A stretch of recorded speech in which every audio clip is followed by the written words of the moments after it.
नमस्कार, मैं अवी रिछारिया और आप देख रहे हैं पांचजन न्यूज। भारत और पीएम मोदी के खिलाफ आपत्तिजनक टिप्पणी करने वाला मालदीव अब बैकफुट पर आ गया है। इंडिया आउट के अभियान चलाने वाले मालदीव की हेकड़ी तब निकली जब बात उसकी अर्थव्यवस्था की आई। भारत विरोधी अभियान के जरिए सत्ता में आए मालदीव के राष्ट्रपति मोहम्मद मुइज़्ज़ू ने जो कभी भारत के खिलाफ बयानबाजी किया करते थे, अब अचानक भारत से मदद की गुहार लगा दी। अपनी पहली आधिकारिक भारत यात्रा के दौरान मुइज़्ज़ू ने प्रधानमंत्री नरेंद्र मोदी से मुलाकात कर उन सभी मुद्दों पर समझौता कर लिया जिनका वो पहले विरोध किया करते थे। मुइज़्ज़ू ने देश की अर्थव्यवस्था को डिजिटल रूप से सशक्त बनाने के लिए भारत के यूनिफाइड पेमेंट इंटरफेस यूपीआई को अपने देश में लागू करने की घोषणा की। यह कदम न केवल मालदीव के डिजिटल इंफ्रास्ट्रक्चर को मजबूत करेगा बल्कि वैश्विक स्तर पर भारत के डिजिटल सार्वजनिक ढांचे के विस्तार को भी बढ़ाएगा।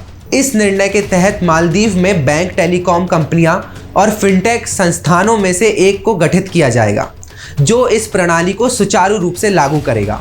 मुइज़्ज़ू, जिन्होंने चुनाव प्रचार में भारत के खिलाफ नारे लगाए थे, अब भारत के साथ फ्री ट्रेड एग्रीमेंट FTA की शुरुआत करने को तैयार है, मानो मालदीव की अर्थव्यवस्था को बचाने का आखिरी रास्ता सिर्फ भारत ही हो। मालदीव अब भारत के रुपे कार्ड और UPI को अपनाने का फैसला भी ले रहा है, जिससे ऐसा लगता है कि मुइज़्ज़ू अब मालदीव की अर्थव्यवस्था को भारतीय सिस्टम पर निर्भर बनाना चाहते हैं। रक्षा सहयोग, जिसे लेकर मुइज़्ज़ू ने भारत की मौजूदगी का विरोध किया था, अब अचानक से समुद्री सुरक्षा और अन्य क्षेत्रों में भारत के साथ संबंध बढ़ाने पर सहमति बना ली है। क्या यह मालदीव की सुरक्षा नीति में कमजोरी को नहीं दिखाता? मुइज़्ज़ू ने भारत से 6,400 करोड़ रुपए का पैकेज भी मांगा, जिसमें भारत से $40 करोड़ या 3,000 करोड़ रुपए की सहायता भी दी जाएगी।